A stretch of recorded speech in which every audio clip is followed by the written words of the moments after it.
भारत के साथ पाकिस्तान को कंपेयर करना, पाकिस्तान का कंपैरिजन इस वक्त सिर्फ अफगानिस्तान से बनता है। आईएमएफ ने फरमाया क्यों तार साहब, इंडिया की पॉपुलेशन भी तो ज्यादा है हमसे। पॉपुलेशन फॉर एग्जांपल एक फैक्टर, सिर्फ एक पॉइंट में तार साहब, 800 मिलियन लोगों को नरेंद्र मोदी ने पिछले स्टेट इलेक्शंस में कहा है कि हम आटा देंगे, वीट देंगे। मतलब अगर 400-500 मिलियन लोग बेहतर जिंदगी गुजार रहे हैं तो दैट डजंट मीन बाकियों को भी तो बेहतर जिंदगी गुजारनी है ना। अब इन फैक्टर्स को भी बहुत सारे लोग जो है वो करते हैं, मद्देनजर रखते हैं। इस पे भी थोड़ा कमेंट करें तार साहब। चीमा साहब देखें, सारी चीजें डिफ्यूज हो जाती हैं जब अगले चैलेंज कर दें कि 2030 तक 7 ट्रिलियन की इकॉनमी, चंद्रयान भेज दें, डिफ्यूज हो जाता है। सन के ऑर्बिट्स में अगले पहुंच जाएं, सारा कुछ डिफ्यूज हो जाता है। अमेरिका में 2 प्रेसिडेंशियल कैंडिडेट उनके भारतीय निजात हो, सर वाइस प्रेसिडेंट अमेरिका का भारतीय निजात हो, डिफ्यूज हो जाता है।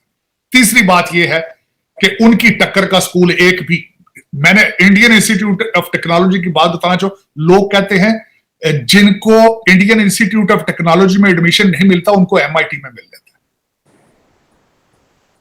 तो चीमा साहब इन चीजों के साथ ना दर हकीकत आपका कंपैरिजन तो बांग्लादेश से भी नहीं बनता। अब आपका, आप उनके साथ किधर जाएंगे? आप वो तो बहुत आगे जा चुके हैं आपसे, वो तो 100 साल का गैप दे चुके हैं आपको, वहां कहां जाएंगे आप? जो मैं अगली बात करने लगा था, मेरी बात नहीं है, वो बात आईएमएफ की है आज, जो उन्होंने कहा है कि भाई आपकी तो 2.5% पे ग्रोथ है, उस पे से भी वो 0.5 नीचे गिरा रहे हैं। आपकी ये आईएमएफ की रिपोर्ट है, 2.5% ग्रोथ है आपकी, आपका कंपैरिजन 7% है। किस तरह की नेशनलिज्म के आपके हालात मौजूद है? मैं मेंशन कर देता हूं, चलिए बात करते हैं। नेशनलिज्म पे आ चुकी है आपका एक बंदा, आपका एक एंकर जो इस वक्त वॉशिंगटन डीसी के आसपास ही फिर रहा है, जो आज से 3-4 साल पहले पाकिस्तान के हर कैंट में और हर फ्रंट मोर्चे पे जाकर फौजियों के झोलियों में बैठ के वो प्रोग्राम किया करता था। रहील शरीफ साहब के लड़के का वो दोस्त था बड़ा खास, उसके पास स्पेशल पास थे हर जगह के एक्सेस के। उसने कहा अच्छा होता सियालकोट 65 में अलग हो जाता। ये आपका नेशनलिज्म, नेशनलिज्म है। और दूसरा बंदा जो है, जो आईएसपीआर का फेवरेट था, वो उसके पास भी लाइसेंस था हर जगह जाने का, हर जगह जाने का। वो बंदा वो कहता है वो डॉक्टर है, डॉक्टरों जैसी उसने बात की। मैं डॉक्टरों को मैकेनिक ही समझता हूं, जो एमबीबीएस डॉक्टर है। उसने बात फेंकी, उसने कहा मेरे पापा जी को चाहिए था 1957 में चले जाते पाकिस्तान छोड़ के, तुम्हें रोका किसी ने? दोनों लोग जो है इस वक्त, दोनों को दोनों फॉरेन सिटीजन। चीमा साहब मैं भी फॉरेन सिटीजन हूं, लेकिन आई ब्रीद पाकिस्तान। मेरा उस मिट्टी के साथ रिश्ता नहीं टूट सकता। मैं बार बार ये कहता हूं, मैं पैदा पाकिस्तानी हुआ था, मरूंगा पाकिस्तानी। मुझे उस सिस्टम से नफरत है, लेकिन मेरी मादरे मिल्लत है। मैं रोजाना लफ्ज इस्तेमाल करता हूं, मेरी मादरे मिल्लत है। चीमा साहब ये आपके नेशनलिज्म के हालात है। और जिस बंदे के लिए कौम पागल है, उसके सुन ले हालात। वो कहता था इस चोरों से अच्छा इसके ऊपर एटम बम मारा जाए, नौज़बिल्लाह। ये उसके अल्फाज हैं, आपके मुर्शिद के, इमरान खान के अल्फाज हैं कि इन चोरों से बेहतर है इस मुल्क के ऊपर एटम बम मार दिया जाए। चीमा साहब मुल्कों की तरक्की के लिए मैंने आपको बताया था, Nations can not survive without nationalism. आपको इंपोर्ट करना चाहिए कहीं से नेशनलिज्म, अगर लोकल नहीं मिल रहा था, लोकल नहीं बन रहा। मैं बता रहा हूं आपको, इस वक्त पाकिस्तान में पाकिस्तानी कोई नहीं है, कोई इंपोर्ट करें, कोशिश करें कहीं बाहर से खरीद के कोई पाकिस्तानी ले, क्योंकि पाकिस्तान को सिर्फ पाकिस्तानी ही को बचा सकता है, जो तली पर रख के आए। वो कहा मैं तली पर रख के आया, now I will see how somebody challenge Pakistan. ये 76 साल आपने जो इसके साथ मजाक किया ना, आज मैं बल्कि एक आपके इस प्रोग्राम में एक और चीज शेयर करना चाहूंगा। मेरी नजर से गुजरी है मौलाना अबू कलाम आजाद की 13 प्रेडिक्शंस। 13 प्रेडिक्शन उन्होंने की थी पाकिस्तान के बारे में, एक एक चीज सच साबित हुई, एक एक चीज। मैं हैरान हूं, the man was so visionary. उन्होंने ईस्ट पाकिस्तान के टूटने का उन्होंने प्रेडिक्ट किया।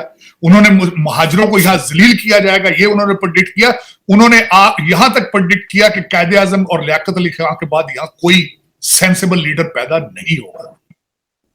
ये अबू कलाम आजाद कह गए थे। उन्होंने कहा था ये इस्लाम को नुकसान पहुंचाएंगे, पाकिस्तान बना रहे, ये इस्लाम को धोखा देंगे, यहां फिरके बनेंगे, यहां से अकलीतें निकाली जाएंगी। एक एक चीज आप प्रूव हो चुकी, एक एक चीज प्रूव हो चुकी। चीमा साहब आपने मजहब के नाम के ऊपर जो क्या कुछ नहीं किया आपने, इन्होंने प्रेडिक्ट किया था अबू कलाम आजाद, और आज देख लें आप क्या। आपका कंपैरिजन तो बनता ही नहीं है, बल्कि अफगानी आपका मजाक उड़ा रहे हैं इस वक्त, मजाक उड़ा रहे हैं आप। कभी आप कहते हैं हम चाय पीने जा रहे हैं, कभी आप कहते हैं हम कैबिनेट वहां बनाएंगे, कभी आप इस्लामाबाद में तालिबान के झंडे लगाते हैं, फिर वो टीटीपी आपके अंदर घुस के मारती है, आप उनकी मिन्नतें करते हैं हमें इनसे बचाओ, उन्होंने बचाया, बचा रहे हैं आपके साथ। आज वो इंडिया के साथ है, आपके साथ नहीं है। आप ये समझते रहे कि इंडिया की इन्वेस्टमेंट जो सारी खराब हो चुकी, नहीं हुई, बल्कि आपके बॉर्डर के ऊपर आज सऊदी अरेबिया और India is doing the naval exercise near your borders in Karachi. और आपकी डिप्लोमेसी किधर है, आपकी फॉरेन पॉलिसी किधर है आज? आप कभी सोचा किसी ने कोई शर्मिंदा ही हो जाए आके टीवी पे कि यार मैं शर्मिंदा हूं, आज तक? लेकिन चीमा साहब कोई नहीं। और सबसे बड़ी बात जो मुझे एक याद आई है, जो मैं मेंशन करना चाहता हूं, आपकी नाकामियों की सबसे बड़ी नाकामी, इसकी प्रेडिक्शन भी अबू कलाम आजाद ने की थी। उसने कहा था ये मजहबी नहीं है, मुआशी तौर पे ये पाकिस्तान बना रहे हैं, मजहबी नहीं है। और फिर उसने कहा था कि जो मुसलमान बिजनेसमैन है ये मुगलिया सपोर्ट के बगैर बिजनेस नहीं कर पाते थे, they are under threat right now, they want to make Pakistan. ये फेल बिजनेसमैन है ये सारे मुसलमान, ये प्रेडिक्ट किया था अबू कलाम आजाद ने, क्योंकि इनको हमेशा सपोर्ट होती थी मुगलों के पीछे से, और जब मुगल नहीं रहे तो फिर वो बिजनेस नहीं कर सके, बिजनेस में फेल हो गए थे। फिर वो आके उन्होंने पाकिस्तान बनाया, जो कर रहे हैं इसके साथ आपके हालात पता है आपको। इस वक्त एक भी पाकिस्तानी नहीं है वहां, सारे के सारे आप लंदन बेस हैं, दुबई बेस है, फराडिये इकट्ठे हैं आप सारे के सारे। चाहे कोई अफसर है गवर्नमेंट में तो भी फराडिया, जो बाहर है वो भी फराडिया। करेक्टर नाम की चीज कोई नहीं है, किरदार साजी आपने बंद कर दी। पता नहीं पर चीमा साहब आपकी डायरेक्शंस क्या होनी है, लेकिन आपको ये सोचना होगा कि आपके शहरियों को रेस्क्यू भारत कर रहा है। ईरान आपके शहरियों को नारे मार मार कहता बाहर निकलो, पाकिस्तानी खेड़े, उन्होंने गोली मारने से पहले पूछा था। ईरान में जो गोलियां मारी थी उन्होंने रैंडम नहीं मारी, उन्होंने कहा जब पाकिस्तानी बाहर हटा साइड से निकले हो। और ये आपके हालात और आपकी खबर भी कोई नहीं है। सबसे बड़ी बात है खबर भी नहीं देते ना। आपको एक सीक्रेट पता नहीं किसने बता दिया है कि अगर टीवी पे चैनल पे या कहीं खबर नहीं आएगी दुनिया को पता ही नहीं चलेगा। आप ये गलत फहमी है, आप अगर इंटरनेट की तारें ढीली कर देंगे तो दुनिया कंट्रोल हो जाएगी। ये आपको पता नहीं किसने बता दिया। आपको एक सबसे बड़ा प्रॉब्लम ये है पाकिस्तान में चीमा साहब, आप समझते हैं हमने दुनिया को बेवकूफ बना रखा है। आप समझते हैं कि दुनिया नाक में रोटियां डालती है, दांतों में, मुंह में नहीं डालती। ये सबसे बड़ा आपको प्रॉब्लम है, सबसे बड़ा। लेकिन ये कि इस वक्त आपके लोग तो खैर दुआएं कर रहे होंगे यार कि पाकिस्तान, अमेरिका जो है ईरान के साथ कुछ छेड़े, हमारी लॉटरी निकले, को आर्मी बेसे वहां से ड्रोन उड़ाने के लिए आए, अमेरिकन कुछ डॉलर शालर लेकर आए। इस वक्त दुआएं हो रही देगे चढ़ा रहे हो, मनता मान रहे होने होते पाकिस्तान, क्योंकि प्रोडक्ट तो आप एक्सपोर्ट करने के चक्कर में नहीं है। आप यहाँ हवाई अड्डों की कीमत खाते हैं या दहशतगर्दी ऑर्गेनाइजेशंस की खाते हैं, लेकिन इससे अलावा आपके पास ना कोई प्रोडक्ट है, ना सोच है, ना अकल है। क्योंकि चलाने वालों के सबके बच्चे बाहर बैठे हैं, they don't excuse my language, they don't care. उन सबके बच्चे लंदन में है, टोरंटो में है, और जो वो हर वक्त अपना कैरी ऑन पैक रखते हैं, सिंगल वन वे टिकट उनके पास होता है। फिर वो पाकिस्तान की पॉलिसी क्यों बनाएंगे, वजह क्या है? उनका कोई इंटरेस्ट है वहां पे? Non, zero. लेकिन चिमा साहब इससे अगली बात जो खास करना चाहते, हाँ एक बड़ी अच्छी बात हुई, मैं हैरान हो गया, वो भी मैंने अभी उसको कंफर्म करना है। वो कंफर्म करना है कि पाकिस्तान जो है 140 नंबर से हटके करप्शन में 133 पर आ गया। और उसमें जो पढ़ा गया, कहते हैं पुलिस वाले जो है, या तो फिर पुलिस वाले कहते हैं उसमें पुलिस की परफॉर्मेंस बड़ी अच्छी। हालांकि मैंने आपको बताया था मुझे पाकिस्तान में चोरों से डर नहीं लगता, पुलिस से लगता है। मुझे डाकुओं से डर नहीं लगता, पुलिस से लगता है डर। दूसरे नंबर पर जजों से डर लगता है, क्योंकि बोलियां लगती इन जगहों पर। मेरी इंफॉर्मेशन के हिसाब से तो थानों के एक्शन होते थे, मेरे हिसाब से तो इस वक्त अदालतों के भी एक्शन होते हैं। सुना अच्छे अच्छे जिले जो है, जिस तरह खारियां है, जिस तरह जेलम है, जहां ओवरसीज पाकिस्तानीज के बच्चे हैं या प्रॉपर्टियां हैं, सुना वहां के तो एक्शन होते हैं हर चीज के वहां पे। लेकिन चीमा साहब ये एक मिरेकल है, मैं समझता हूं दिस इज अ मिरेकल।